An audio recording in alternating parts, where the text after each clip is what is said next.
Hello. Today, I wanted to talk to you about your beliefs and how they may be holding you back from your soul's development and growth.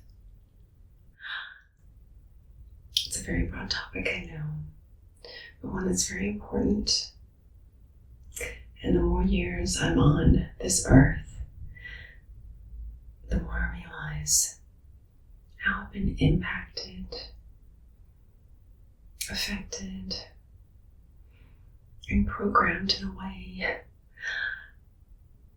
by my old beliefs. Many of these come from childhood. What were you told by your parents, by your elders, authority figures, teachers, churches? What were you told to believe?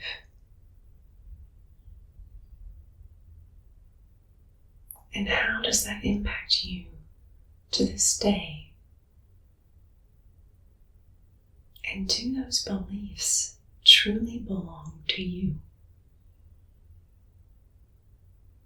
With age, I think we develop a bit more confidence to be our more true, authentic selves. And with time, we realize it is of the utmost importance to express ourselves as we truly are. And so who are you? You, really, you. And what is the shell, the cloak, the mantle, the outer covering that you've created, that you still wear regardless of age, that was simply imposed upon you, placed upon you, that you've adopted as your own? Maybe you no longer like the color, the cut, the fabric, the feel of that coat, that covering, simply because it doesn't belong to you. What has been imposed upon you? Many layers, many opinions from society, our culture, our background, our families. What have we held on to? Out of fear, to rock the boat, to upset those fundamental parties who created us at a very young age, when we were still moldable, malleable, shapeable, before we truly knew our own identity.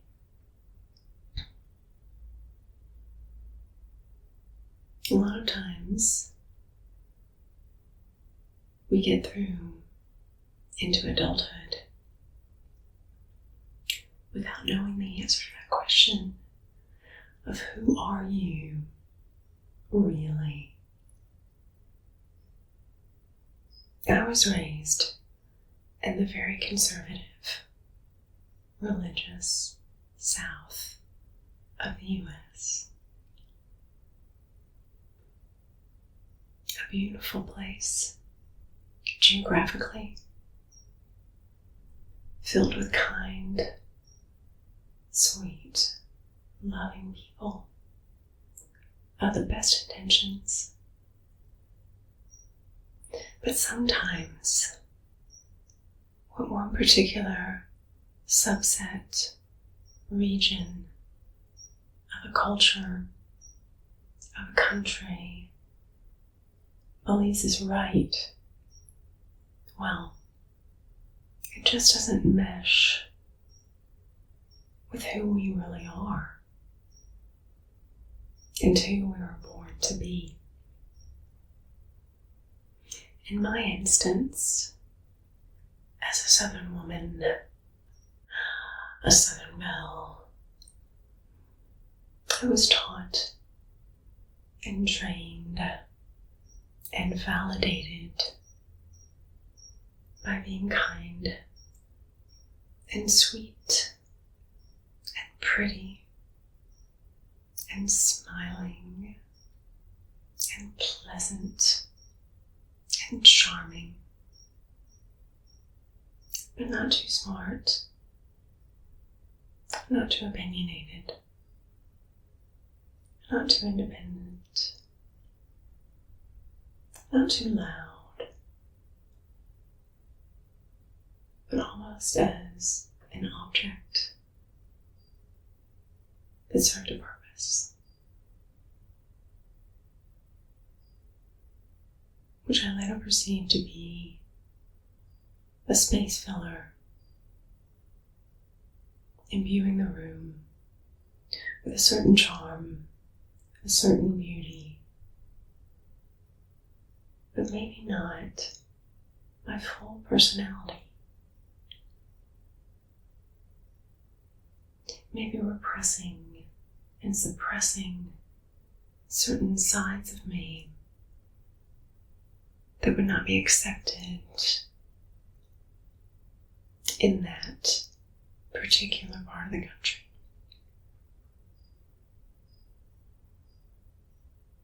And so now, at this stage of my development, I'm looking back and I'm culling and I'm peeling off layers. And I'm seeing what I find. Like each layer of the onion, energetically, which corresponds with certain situations, certain periods of time, certain people, places, for my life, thus far lived. What can I shed? As a coat that simply doesn't fit me anymore. Doesn't suit my needs for who I am today.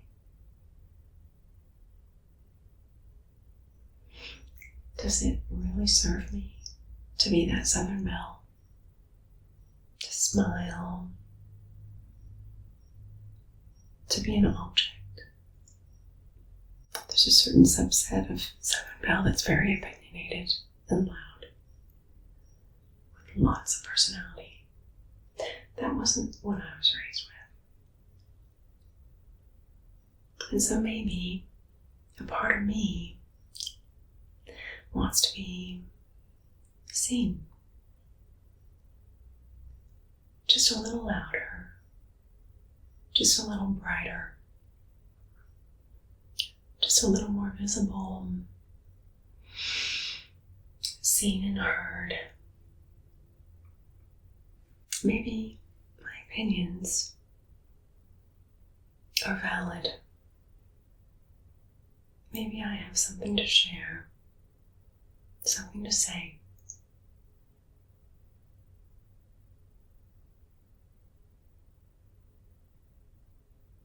That other people value. And that's my experience. Born as a little girl in the southern US. I've also seen firsthand the experience of little boys born and raised in the US and in Europe, sons. And so I've seen a different side also.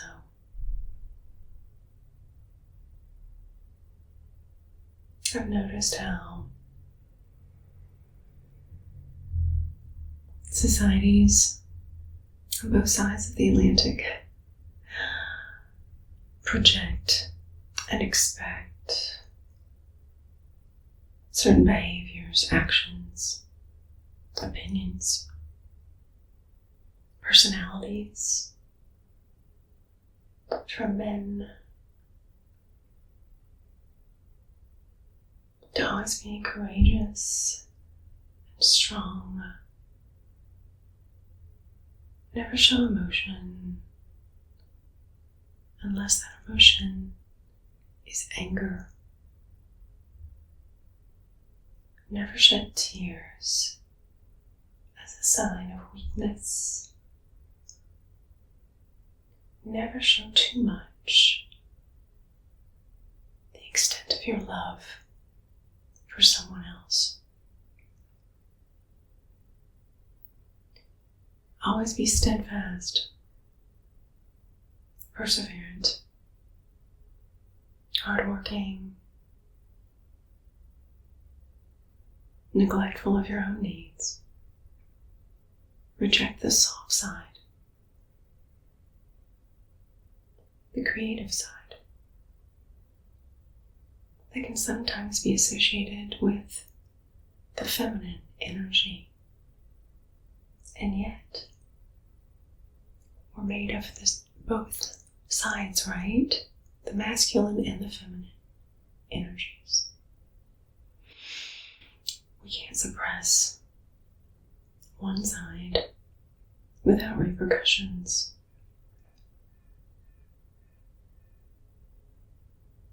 Suppressed emotions, for example, can surface as anger, resentment, disappointment, blame for ourselves, and what is much easier for others.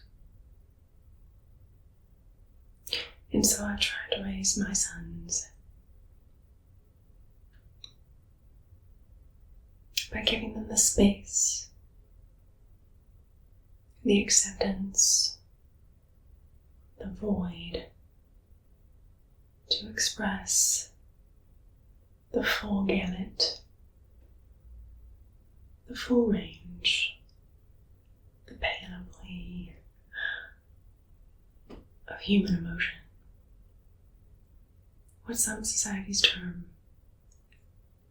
as male and some as female, but which in effect we all have.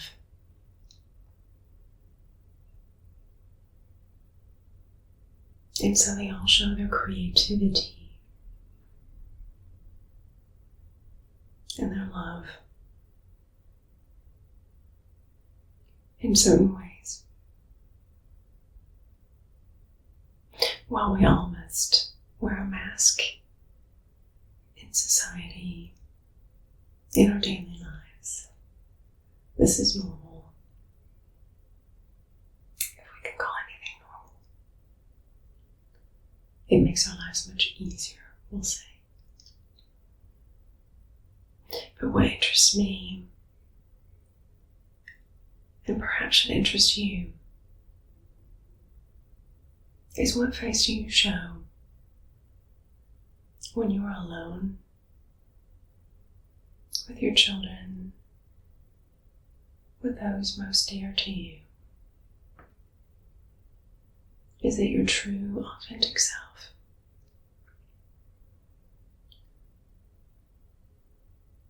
Or is it the mask of the belief system that's been imposed upon you, that's told you who you should be from the time you were born? maybe like me, you'll start to think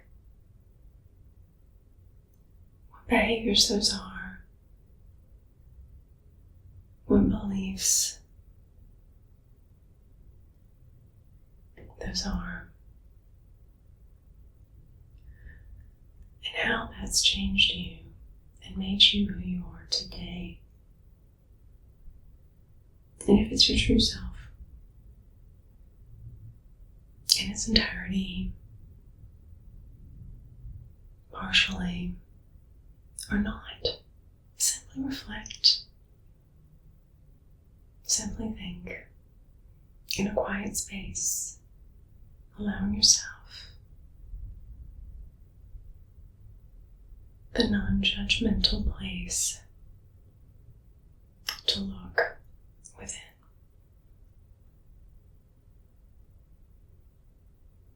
And that's all I had for you today.